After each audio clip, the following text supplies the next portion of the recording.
Hello everyone and welcome back to another Purple Peanut production. I am about to read chapter 5 of Yaqui Delgado Wants to Kick Your Ass by Meg Medina.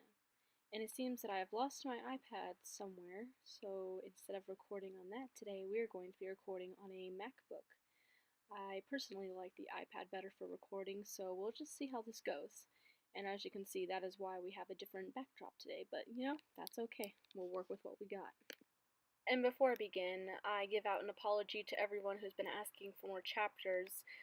You all said that you need this for school, but I'm in school as well, so you have to read stuff, I have to read stuff, you have homework, I have homework, so it's just been a slow process, and I do apologize for that.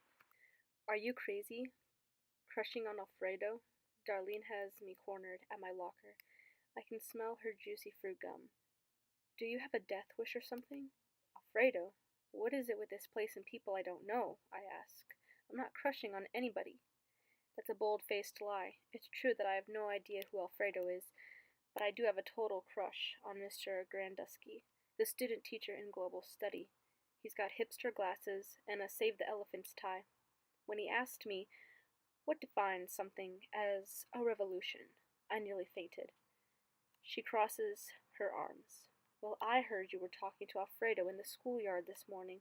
Just so you know, he's been Yaqui Delgado's boyfriend since, forever. I wasn't talking to anyone in the schoolyard. Then I think back to the two guys catcalling me. A sickening tug starts to work through my gut. You look guilty, she adds. No, I look annoyed. I slam my locker shut. Darlene shakes her head. There's nothing to worry about, Darlene, I say firmly. I've never even spoken to Alfredo. Now let's go. We'll be late. What? Mitzi shouts into the phone. You have to speak louder. I'm in the gym. She's at a badminton tournament, and I'm at the coin laundry down the street trying to fill her in on my day. What's wrong with this picture? Mitzi has always hated the gym, until now. Unless I was the captain, she'd be picked last for every team except spelling bee since kindergarten. I should be happy for her, I guess, but I'm not. In fact, I'm irked. It's stupid to swing around those little rackets. You were right, it's a guy, I shout. A lie? She repeats. Never mind, I say. Call me when you get home. I hang up and stare miserably at the mesmerizing pinwheel of soapy clothes in the machine. Ma has picked up some more hours at Adirondack, so now the laundry is on my plate too. What? You have more important things to do? Ma asked when I pointed out that I already made us dinner. I'm making a living so we don't starve, Biad. It's the least you can do.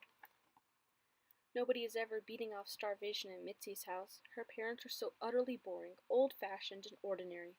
Her dad works at the clinic, and her mom volunteers, does the laundry, and cooks.